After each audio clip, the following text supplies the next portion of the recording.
bring me to Indianapolis. I meet Mark Thomas, who was a Super Bowl champion with the 49ers, and Tony McCoy, who was a defensive lineman for the Colts, and they both invited me to Bible studies. And I had started searching a little bit for God when I was out of football for that year. You know, I was working for an electric supply company in North Carolina, and started kind of going to church.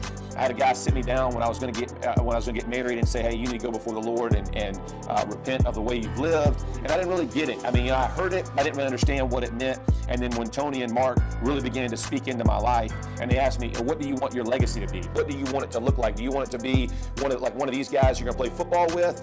And they told me, go in the locker room, sit down and look around, and then decide who you want to be. And that's what I did. I literally sat in the Colts locker room and looked at all the name tags, Hall of Famers, you name it. And I decided, I don't want to be some of those stories. And I want to be somebody who stands for something greater than that. And I made the commitment to serve Christ at that point.